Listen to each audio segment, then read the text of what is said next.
Hello.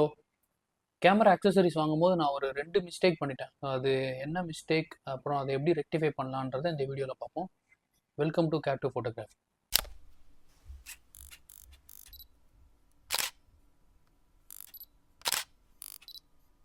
So first mistake வந்து compatibility check பண்ணாமல் நான் வந்து ஆன்லைனில் பர்ச்சேஸ் பண்ணது தான் ஃபஸ்ட்டு மிஸ்டேக்கு. ஸோ நான் அந்த மாதிரி ஒரு 2 ப்ராடக்ட் வந்து பர்ச்சேஸ் பண்ணேன். ஒன்று வந்து இந்த ஃப்ளாஷ் லைட்டு. இந்த ஃப்ளாஷ் லைட்டு TT560 அப்படின்ற கோடெக்ஸோட ஃப்ளாஷு.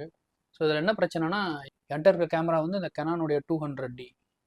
ஸோ இதுக்கு வந்து இந்த கோடெக்ஸோடைய TT560 டூன்றது வந்து கம்பேட்டபிள் கிடையாது. ஆனால் நான் வந்து வீடியோஸ் பார்த்து தான் வாங்கினேன். சில யூடியூப் வீடியோஸ்லாம் செக் பண்ணிட்டு தான் வாங்கினேன். அவங்களாம் வந்து ஃப்ளாஷ் போட்டு ஒர்க் ஆகுது அப்படின்ற மாதிரி தான் வந்து வீடியோ போட்டிருந்தாங்க. ஆனால் இது எனக்கு ஒர்க் ஆகலை. ஸோ நான் ஃப்ளாஷில் தான் மிஸ்டேக்குன்னு சொல்லிட்டு ஃபிசிக்கல் ஸ்டோருக்கு எடுத்துகிட்டு போய் செக் பண்ணால் அவங்க வந்து இந்த மாதிரி இந்த பர்டிகுலர் கெனான் மாடலுக்கு எந்த கோடெக்ஸ் இல்லை எந்த ஃப்ளாஷுமே செட் ஆகாது, கெனானுடைய ஃப்ளாஷ் மட்டும்தான் செட் ஆகும் அப்படின்னு சொல்லி அவங்க சொல்லிட்டாங்க. ஸோ அதனால் இது அரௌண்ட் ஒரு 3800 சம்திங் வாங்கினேன். ஸோ இது வந்து ஃபுல்லாக வேஸ்ட் தான்.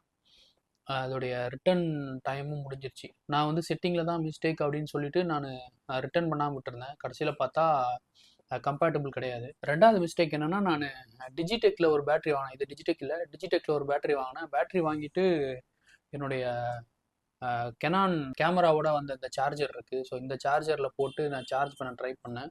அது ஒர்க் ஆகலை. ஸோ மறுபடியும் நான் என்ன நினச்சேன்னா, பேட்ரி தான் ப்ராப்ளம் அப்படின்னு சொல்லிட்டு அதுக்கு ரிட்டன் டைம் இருந்தது. அதை நான் ரிட்டன் பண்ணிட்டேன். அதுக்கப்புறம் மறுபடியும் நான் ஃபிசிக்கல் ஸ்டோரில் கேட்கும் போது சொன்னாங்க, மற்ற பேட்ரிஸ் வந்து இந்த ஒரிஜினல் கெனானுடைய சார்ஜர் கூட ஒர்க் ஆகாது.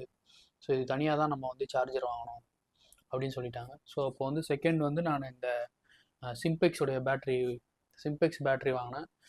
அது கூட இந்த மாதிரி ஒரு சார்ஜரும் வந்தது. ஸோ இதில் போட்டு சார்ஜ் பண்ணும்போது தான் கரெக்டாக வந்து சார்ஜ் ஆகுது, ஒர்க்கும் ஆகுது, நல்லா இருக்குது. ஆன்லைனில் வாங்குறது ஓகே தான், பட் அதோட கம்பேட்டபிலிட்டி நமக்கு ஷியோராக தெரிஞ்சால் மட்டும் ஆன்லைனில் வாங்குறது பெட்ரு. இந்த மாதிரி வாங்கிட்டு நமக்கு கரெக்டாக செட்டிங் பண்ண தெரியலையா, இல்லை ப்ராடக்ட் ஒர்க் ஆகலையா அப்படின்றது புரிஞ்சிக்கிறதுக்கு கஷ்டமாக இருந்தது. அதனால் பெட்டர் வந்து ஃபிசிக்கல் ஸ்டோரில் போய் வாங்கிடலாம். அப்படி இல்லைன்னா கன்ஃபார்மாக ஷுவராக தெரியும் அப்படின்னா செகண்ட் டைம் ரீப்ளேஸ்மெண்ட்டுக்கு வாங்குகிறோம் அப்படின்ற பட்சத்தில் வந்து இந்த மாதிரி ஆன்லைனில் வந்து பர்ச்சேஸ் பண்ணிக்கலாம். ஸோ இந்த 2 எக்ஸ்பீரியன்ஸ் வந்து நான் ஷேர் பண்ணலான்னு நினச்சேன். ஸோ மேபி உங்களுக்கும் ஹெல்ப்ஃபுல்லாக இருக்கும். ஸோ எதை வாங்குறோன்றது தெரிஞ்சுட்டு வாங்க. அதோட கம்பேட்டபிலிட்டி ரொம்ப முக்கியம். இல்லைனா வந்து வேஸ்ட்டாக ஆன்லைனில் பர்ச்சேஸ் பண்ணுற மாதிரி ஆகிடுது. ஸோ இந்த மிஸ்டேக்ஸை நீங்கள் பண்ணக்கூடாதுன்றதுக்காக தான் இந்த வீடியோ போட்டிருக்கேன். தேங்க்யூ.